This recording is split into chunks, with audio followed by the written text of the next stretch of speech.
बिस्मिल्लाहिर्रहमानिर्रहीम। मुनसिफ़ की आवाज़ के साथ मैं हूं आपका मेज़बान मोहम्मद मुनसिफ़। नाज़रीन, शहर कायद कराची, जहां जितने भी शहरी हैं वो सफरी सहूलियात से महरूम हैं, जहां ये शहरी दीगर सहूलियात से भी वैसे तो महरूम हैं, लेकिन आज हम सिर्फ़ और सिर्फ बात करेंगे कराची में जो सफरी सहूलियात से मुतल्लिक जो मामलात हैं, जो मसाइल हैं, उन पर हम बात करेंगे। आज हमारे साथ स्टूडियो में मौजूद हैं सीनियर सहाफ़ी एजाज़ अहमद साहब, और जो शहर के मामलात जितने भी हैं, मसाइल हैं, उन पर गहरी नज़र रखते हैं और ट्रांसपोर्ट सिस्टम से मुतल्लिक बड़ी इनको महारत हासिल है।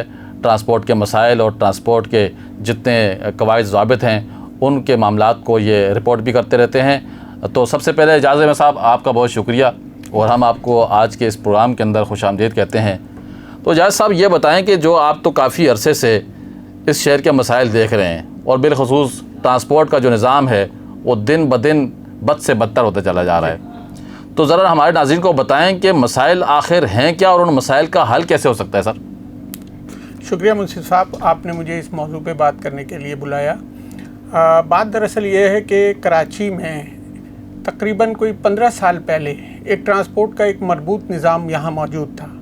यहाँ पब्लिक ट्रांसपोर्ट में गवर्नमेंट सेक्टर में भी और प्राइवेट सेक्टर में भी बेतहाशा बसेस चला करती थी। सही, बहुत सारे रूट्स थे उनके, जो और एक मरकज़ी जो आप कह लें उन रूट्स का एक मरकज़ था, वो सदर कराची या टावर हुआ करता था, जहाँ से पूरे शहर के लिए बसेस और मिनी बसेस जाया करती थी, जिससे आम आदमी को बहुत ज़्यादा सफरी सहूलतें मैसर थीं। लेकिन बतदरीज वो निज़ाम ख़राब होता चला गया, ना ही मज़ीद बसें आईं। गवर्नमेंट ने अपनी बसें तकरीबन बंद ही कर दी, और उसके बाद प्राइवेट सेक्टर ने भी यहाँ से कराची से बसेस और मिनी बसेस निकाल ली। उनकी वजूह क्या है, वो एक लंबी डिबेट है जिस पे कोई अलहदा से बात की जा सकती है। बहुत सारी वजूह हैं, लेकिन मेनली ये है कि यहाँ पे लॉ एंड ऑर्डर की सिचुएशन ऐसी रही कि जिसकी वजह से ट्रांसपोर्टर्स ने अपना इस कारोबार से बतदरीज पीछे होना शुरू किया, और गवर्नमेंट ने उस पर प्रॉपर उस तरह से तवज्जो नहीं दी जैसी कि देनी चाहिए थी, और ये निज़ाम एकदम क्लच कर गया। ठीक है ना। उसके बाद यहाँ पे जब बसेस और मिनी बसेस और पब्लिक ट्रांसपोर्ट में कमी हुई, तो यहाँ फिर हमने देखा कि यहाँ मोटरसाइकिलों की तादाद बेतहाशा बढ़ गई, और लोगों ने अपनी मदद आप के तहत किस्तों पे या नकद रकम खर्च करके और बहुत ज़्यादा मोटरसाइकिलें ख़रीदी। सही। तो आज शहर में ये आलम है कि अगर किसी सिग्नल पे गाड़ियाँ रुकती हैं तो उसका यूँ कह लें हरावल दस्ता, जो करीबन कोई 30-40 मोटरसाइकिलें होती हैं, और वो सबसे पहले सिग्नल खुलते ही मोटरसाइकिलें आगे निकलती हैं। बल्कि बाज़ औक़ात तो सिग्नल बंद होता है और वो निकल जाते हैं। बिल्कुल ऐसा ही है, क्योंकि उसमें बहुत सारे नौजवानों के पास लाइसेंस हैं, बहुत सारे नौजवानों के पास लाइसेंस नहीं है, कोई कागजात का ख्याल नहीं रखता, कोई अपने हेलमेट का ख्याल नहीं रखता। ये सारी वजूह हैं, और बैक मिरर का तो मोटरसाइकिल में अब तस्वुर ही ख़त्म हो गया है। बिल्कुल सही कह रहे हैं। ठीक है। इसके साथ साथ जिसकी वजह से बाज़ औक़ात बहुत ख़तरनाक एक्सीडेंट भी हो जाते हैं, जो जानलेवा। हेलमेट भी इसी में शामिल है, हेलमेट का ना इस्तेमाल करना। अच्छा, फिर एक जो इस ट्रांसपोर्ट की कमी चिंची रिक्शा ने पूरी की। अब चिंची रिक्शा इतने ख़तरनाक हैं कि वो 6 से और 9 सीटर बाज़ाब्ता हैं, लेकिन उनमें बाज़ औक़ात एक दर्जन सवारियां बिठाते हैं। वो 3 पहियों पर मुश्तमिल वो गाड़ी है, और आप उसका ड्राइवर देखेंगे तो वो 16-17 साल की उम्र का लड़का होगा जिसके पास ड्राइविंग लाइसेंस भी नहीं है। फिर चिंची रिक्शा के साथ साथ कोई पूछने वाला, कोई देखने वाला नहीं है, कोई शहर में देखने वाला नहीं है। सैकड़ों रिक्शा ऐसे हैं जिन पे नंबर प्लेट्स भी मौजूद नहीं हैं।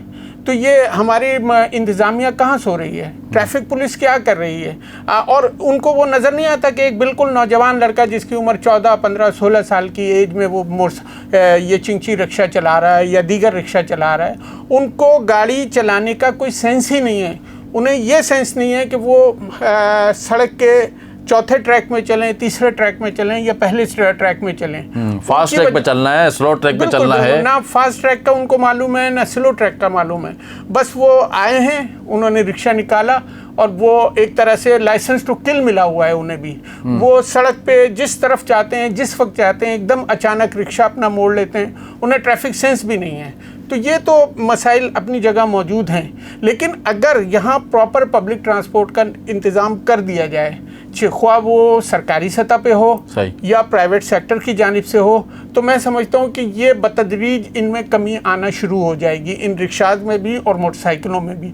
जिसकी मिसाल मैं ये दूँ कि अभी ये शर्जील इनाम मेमन साहब के दौर में, जो इस वक्त सिंध के वज़ीर ट्रांसपोर्ट हैं, इनके दौर में पीपल्स बस सर्विस, जिसे उर्फ़ आम में रेड बस भी कहा जाता है, सही सही। ये काफ़ी तादाद में कराची में आई हैं, लेकिन ये अभी आटे में नमक के बराबर हैं इस शहर की आबादी और इस शहर के फैलाव के हिसाब से। लेकिन फिर भी आप यूँ कह सकते हैं कि ये एक अंधेरे में रोशनी की किरण है। सही कह रहे हैं। और उनकी वजह से बहुत फ़र्क पड़ रहा है। मसलन जैसे मैं आपको मिसाल दूं कि अगर हम लॉन्ग रूट पे सफ़र करते हैं तो वहाँ से जो मोटरसाइकिल सवार आया करते थे शहर में अपने काम पे, जॉब पे या किसी कारोबार में, तो वो लोग अब तरजीह देते हैं कि या तो रेड बस में आएँ या नॉर्थ कराची से जो नुमाइश चौरंगी तक वफाकी हुकूमत के जो प्रोजेक्ट ग्रीन लाइन बस का है, वो उनमें अक्सरियत सुरजानी टाउन से उसमें सफ़र कर रही है इस वक्त। सही। तो वो जिनको ये सफरी सहूलत मैसर आ गई है, वो काफ़ी हद तक मोटरसाइकिलें उन्होंने अपने घरों पे खड़ी कर दी हैं और अपने सिर्फ ज़ाती मकासद के लिए या छोटे मोटी जगहों के लिए वो मोटरसाइकिल पर सफ़र करना पसंद करते हैं। वरना उनकी पहली तरजीह ये होती है कि या तो ग्रीन लाइन में सफ़र करें या पीपल्स बस सर्विस में। लेकिन जैसा हमने देखा है ना कि ग्रीन लाइन हो या पीपल्स बस सर्विस हो, इन बसेस की जो सर्विस दी जा रही है, जहाँ से भी गाड़ी गुजरती है खचा खच भरी होती है। यानी कि हम ये कह सकते हैं कि ये जो बस सर्विस का आगाज़ हुआ है तो खुशाइंद है ये, लेकिन ये नाकाफ़ी है। ये मैंने आपसे पहले अर्ज़ किया ना कि ये इस वक्त आटे में नमक के बराबर हैं। शहर में जितनी तादाद चाहिए इस वक्त मेरे हिसाब से कम 5000 बसेज इस शहर की ज़रूरत हैं।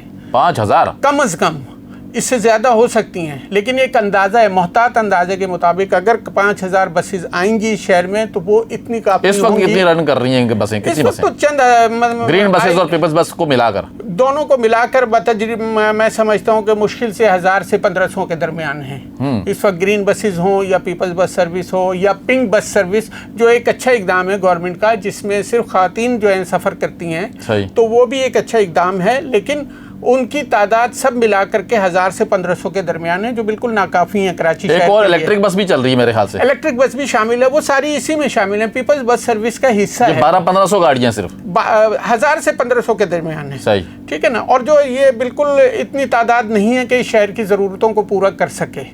इसके साथ साथ हमें ये हुकूमत ने, वफाकी हुकूमत ने जो ग्रीन लाइन का मंसूबा शुरू किया था, ये पहले ही लेट हो गया था और लेट होने की वजह से ये अभी सिर्फ नुमाइश तक कंप्लीट हुआ, यानी सुरजानी टाउन अब्दुल्ला स्टॉप से ये नुमाइश चौरंगी तक मुकम्मल है। एक वो ऑरेंज बस भी तो है, औरंगी से जो चल रही है। जी, ऑरेंज लाइन भी है, लेकिन उसका रूट महदूद है। वो सिर्फ औरंगी 5.25 नंबर से बोर्ड ऑफिस चौरंगी तक आती है। वो ग्रीन लाइन से टच है मेरे हाथ से। वो पहले तो नहीं थी, लेकिन हालिया दिनों में ये किया है कि महकमा ट्रांसपोर्ट ने, वजीर ट्रांसपोर्ट ने उसको इस अंदाज में उसके रूट को थोड़ा सा बढ़ा करके, और ये ग्रीन लाइन का जो स्टॉप है बोर्ड ऑफिस पर, उसको वहाँ तक बढ़ा दिया है। वो उसका थोड़ा सा हिस्सा यूँ समझ लें कि करीबन 1 से 2 फरलांग जो हिस्सा है वो आम बसेस के दरमियान वो चलती है गाड़ी, और वो वहाँ स्टॉप पे उतारती है। वहाँ से फिर ग्रीन लाइन में चेंज करना पड़ता है उसके उसके मुसाफिरों को, जो आगे फिर ग्रीन लाइन से सफ़र करते हैं, या तो नुमाइश की तरफ आते हैं या सुरजानी टाउन की तरफ जाते हैं वो। अच्छा, यह सब एक और मंसूबा जो हम कराची यूनिवर्सिटी रोड पर देखते हैं, यूनिवर्सिटी रोड पर वो जो ज़ेर तामीर इस वक्त प्रोसेस में है, तो वो कब तक है और उसको आप कब तक कंप्लीट होने के उसके इम्कानात हैं, और उस मंसूबे को आप किस नज़र से देखते हैं? अगर वो कंप्लीट हो जाता है तो क्या असरात मरतब होंगे? देखें, रेड लाइन का वो मंसूबा है, वो भी बेहतरीन मंसूबा है। अच्छा, पहले उसकी डेडलाइन जो थी वो दिसंबर 2024 थी कंप्लीशन की। सही। लेकिन वो बाज़ वजूह की बिना पर ताख़ीर का शिकार है, और वो अब एक्सपेक्टेड ये है कि वो 2026 तक मुकम्मल हो सकेगा। 2026, 2 साल और इंतजार करने पड़ेंगे। जी। तो और उसका रूट बहुत अच्छा है। मेन बात यह है कि उसका रूट बहुत अच्छा है। वो मलिर कैंट से चलेगी। अच्छा। और मलिर कैंट से वो वाया सफूरा गोट, यूनिवर्सिटी रोड, और यहाँ से पूरा होता हुआ अब यूनिवर्सिटी रोड से जब वो चलती है तो सफूरा गोट, मौसमियात, उसमें दोनों साइड कवर हो रही हैं, गुलिस्तान जौहर की भी और स्कीम 33 की भी। उसके बाद वो नीपा के बाद गुलशन इकबाल में से गुलशन इकबाल के दरमियान से गुजरेगी, यानी दोनों तरफ उससे गुलशन इकबाल के ब्लॉक्स मिलेंगे। फिर वो आगे पुरानी सब्जी मंडी, जेल चौरंगी को टच करती हुई वो बिल आखिर नुमाइश चौरंगी पर उसका इख्तिताम होगा।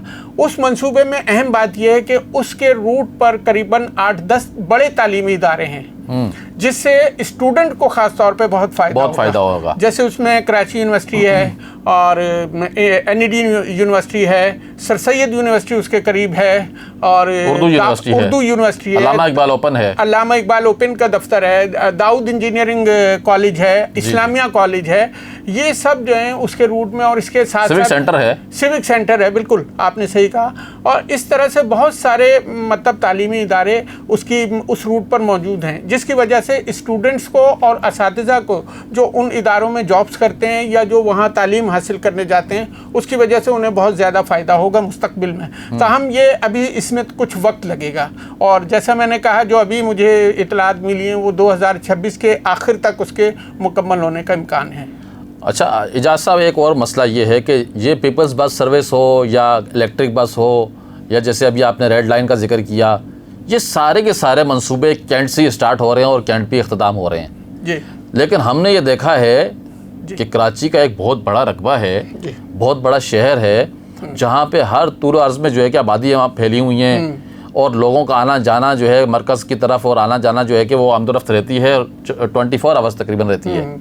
लेकिन जो सुबह से और रात तक जो ज़्यादा पीक आवर होते हैं ट्रैफिक के, उसमें हमने देखा है कि डिस्ट्रिक्ट सेंट्रल हो, डिस्ट्रिक्ट कोरंगी हो, लांडी हो, ये बहुत बड़ी आबादी रखने वाले जो है इलाके हैं। यहाँ पर उस तरीके से जो है रूट्स स्टार्ट नहीं किए गए, क्या वजह है? कैंट को क्यों इतना फोकस किया हुआ है? देखें कैंट से जो ज़्यादातर रूट्स निकले हैं वो पीपल्स बस सर्विस के हैं। रेड लाइन चूँकि एक ये पुराना मंसूबे हैं, ये 6 सिंध हुकूमत के मंसूबे हैं जिसमें येलो ऑरेंज लाइन बन चुकी है जैसे मैंने बताया, औरंगी 5.5 नंबर से लेके बोर्ड ऑफिस तक। रेड लाइन ये दूसरा मंसूबा है जो मलिर कैंट से शुरू होकर यहाँ नुमाइश तक आएगा। इसी तरह इसके बाद अगला जो मरहला मंसूबा है वो है येलो लाइन।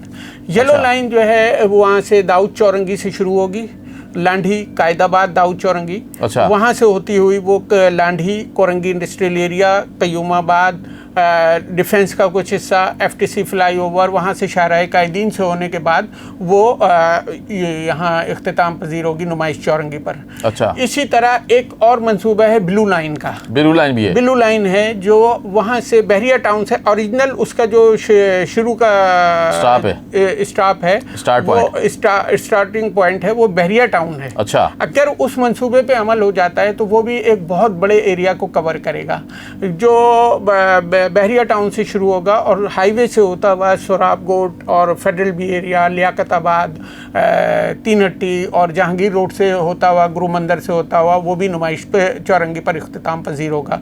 नुमाइश जो है वो जंक्शन है, नुमाइश जंक्शन है। तो एक वो है ब्लू लाइन है। इसी तरह एक और मंसूबा है जो उसका नाम मुझे इस वक्त याद नहीं आ रहा लेकिन वो शुरू होगा बल्दिया टाउन की तरफ से। अच्छा। वो भी यही नुमाइश पर आकर इख्तिताम पजीर होगा। तो अगर ये सिंध हुकूमत के 6 मंसूबे मुकम्मल हो जाते हैं तो इससे शहर का काफ़ी बड़ा हिस्सा तो ये 6 कवर हो जाएगा कि सिंध हुकूमत के प्रोजेक्ट हैं इससे कवर होगा।